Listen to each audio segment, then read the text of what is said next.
Breaking news, a manhunt in Florida for 4 suspects wanted in what started as a pawn shop robbery.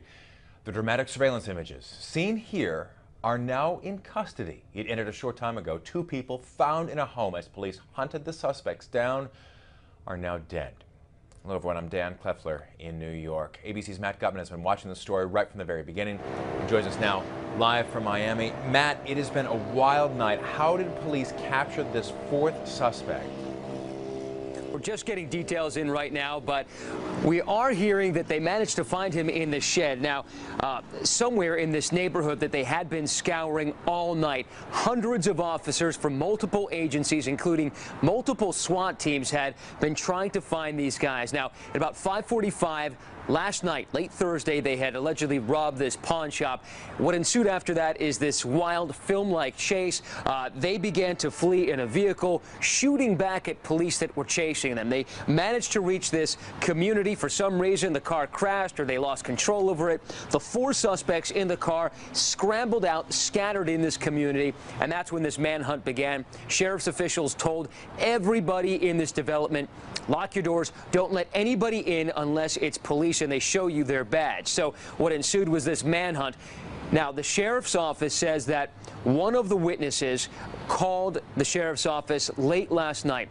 She told them that this couple, a mother and a daughter, had been in the house. She went to check on them to hear if anything was the matter, if they had heard anything about these 4 suspects being in the neighborhood. She heard them yelling, "No, no, no, no, no." She ran away. She called 911, and that is apparently the mother and daughter who were killed by that suspect. He had holed himself up in this house in this suburban community. A short time later, he burst through the garage, apparently hijacking their car, bursting through the garage. Police opened fire.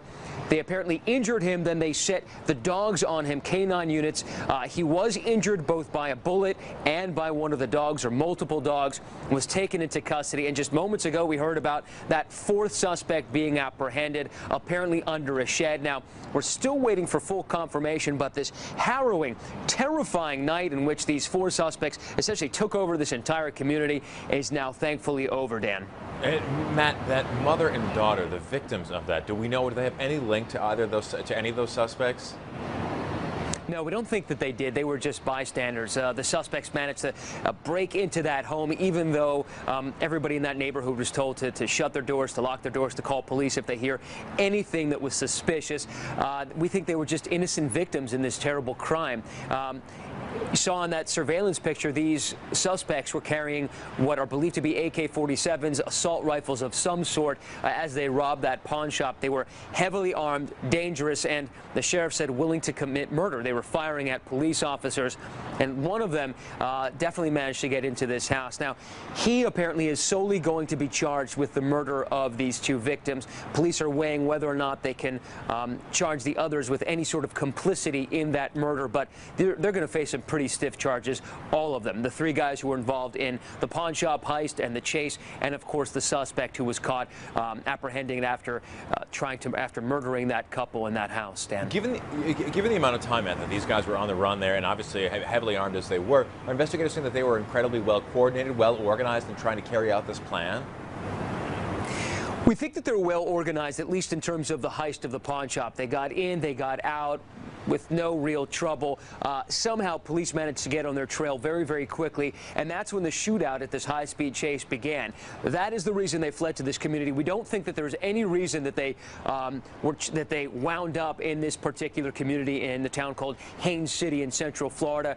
I think that was just happenstance. So after they tried to get involved in this getaway and made it to this community, everything there was just scattershot. That is just something that happened by chance. But this was clearly a well-organized team. The suspects, according to police, all have previous records, and they were able to carry out this attack with significant weaponry, including assault rifles. So they probably had some not only prior convictions, but were involved with people with whom they knew they could get these types of pretty serious firepower. So those 4 guys arrested, are they looking for anyone else right now, or is this it? We think that it's over. The 4 guys were in the vehicle that was chased by police. Now, there may be other suspects involved with either arming them or planning in the heist, but as far as fleeing to this community, commandeering that home, hijacking the cars, and murdering that couple, we think that it is over for now.